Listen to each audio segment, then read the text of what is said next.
Now, we will continue with the second presentation by René Sainz.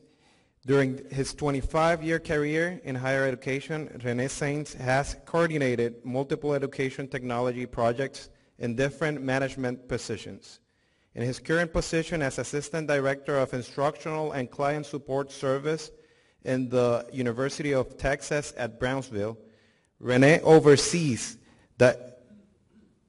the ITS Department of Online Learning, Classroom Technologies, Videoconferencing, Video Production, and its help desk.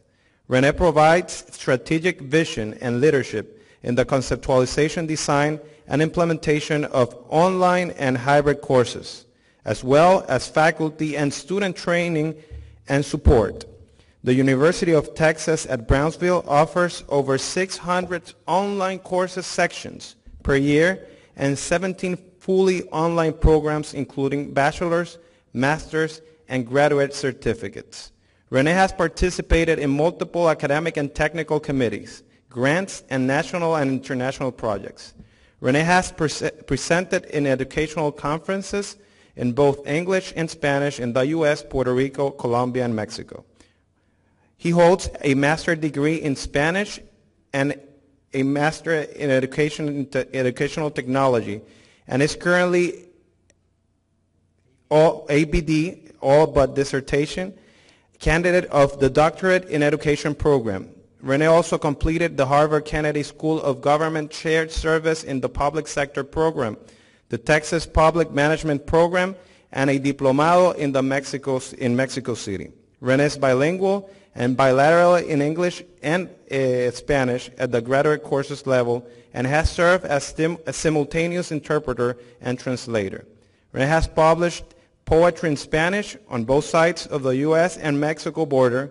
Mr. Sainz's presentation will provide an overview of innovative uses of technology in retention and authentication on classroom, online, and hybrid courses. Please welcome me in presenting Mr. René Sainz. Buenas tardes. It's always great to be in Puerto Rico, right? Yes, we're excited, especially because we are, as part of HETS, you know, I'm getting used to the tablet. As part of HETS, I think like President Fernó said, we are learning a lot, and that's part of the University of Texas experience. We are a founding member, and as such, we have been exposed to all of these best practices, just like the title of this conference, Best Practices. And that's what I would like to share with you. I think that it's a very similar experience that we have had in our institutions, and we have incorporated these experiences, especially in the University of Texas at Brownsville. A couple of days ago, the U.S. and World Report provided their top online programs, and our University of Texas was like number 39 nationally, but we were ranked number 4 in student services, and I credit a lot to what we have learned from HETS in this area, especially for our Hispanic students.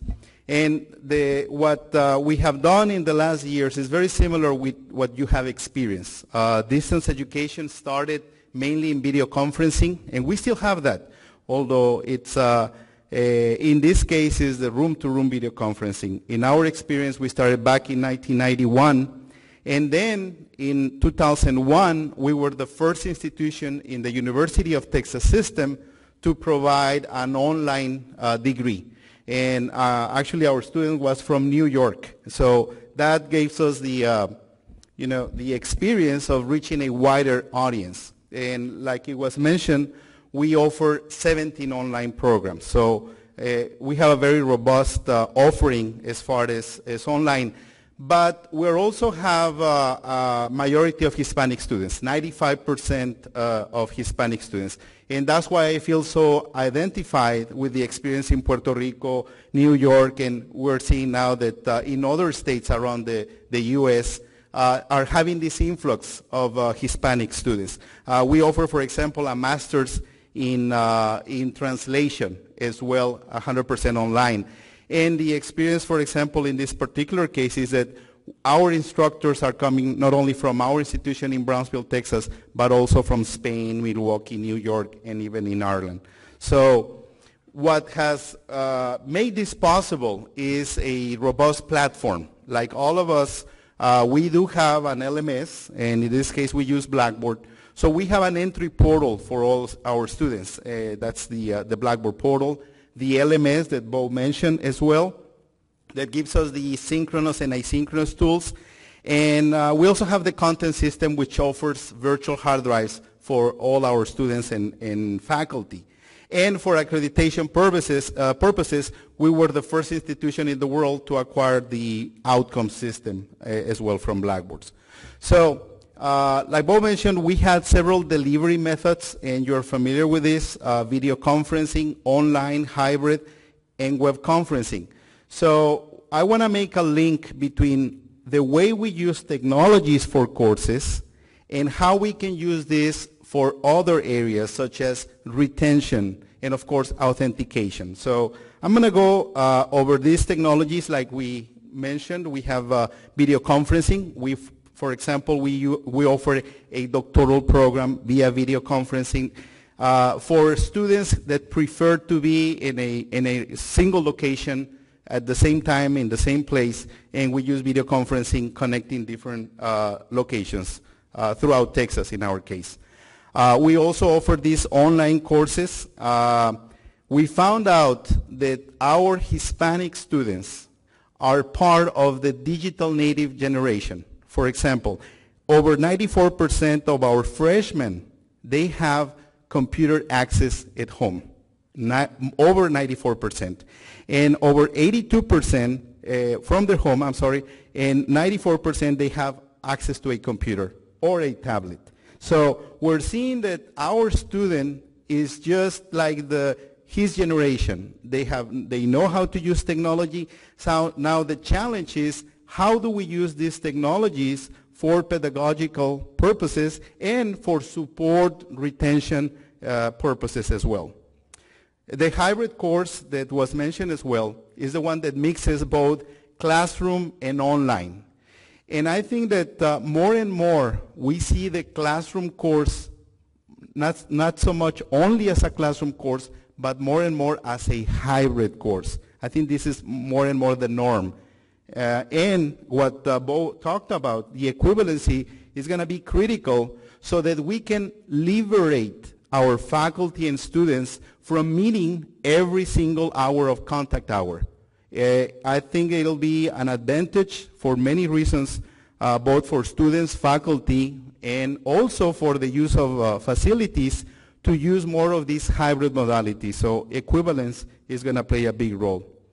But besides the video conferencing, we also use web conferencing for courses. And I'm going to come back to these other uses. But this is your typical web conference. You have the instructor and the students at a distance, but it's a synchronous tool. So they can see each other, they can share the presentation, and it has, of course, live video and audio. We use, like I said, video conferencing, room video conferencing for our doctoral program in bilingual education. And in this hybrid explosion, we see that over 60% of our courses are either online and hybrid. And this is growing as far as its usage.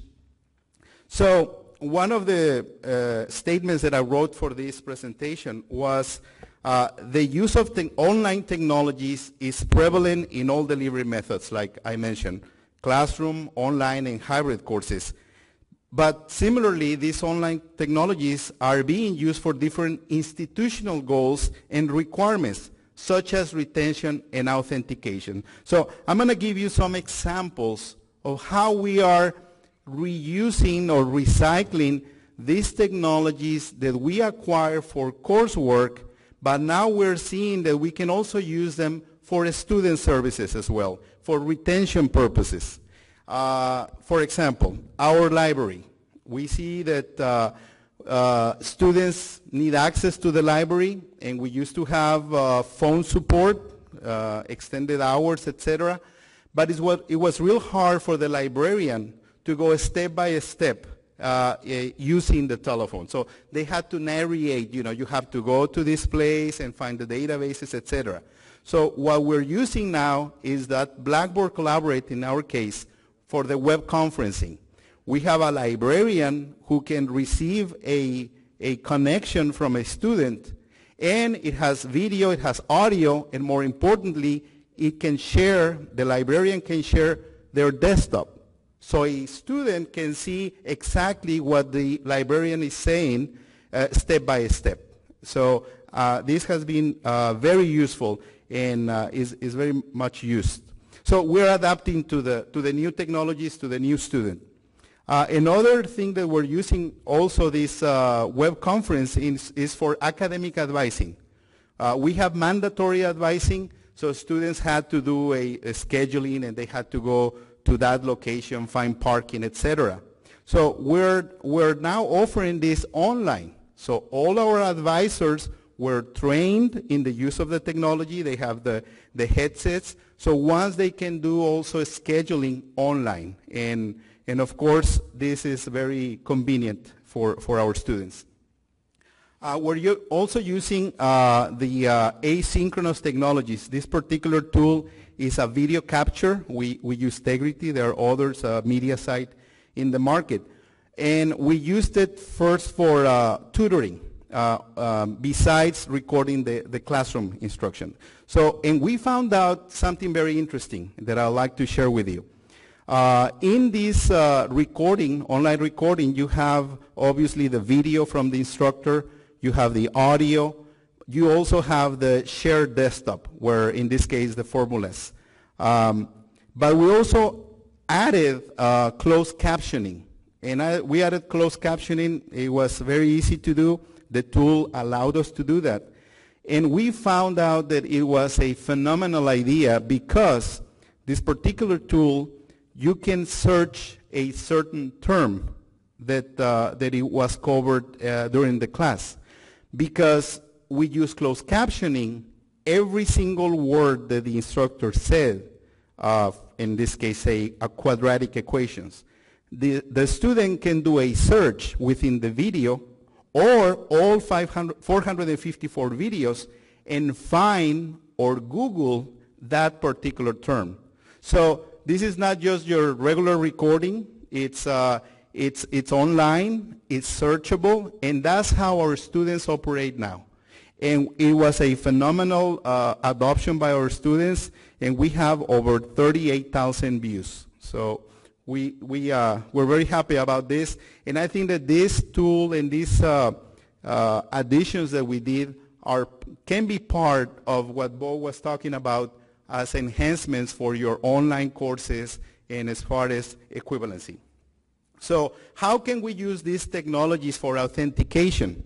Well, authentication is when you want to know if the student that is taking the test or the class is the actual student. And normally, what we can do for accreditation purposes, we say, well, we use the login, the username and password.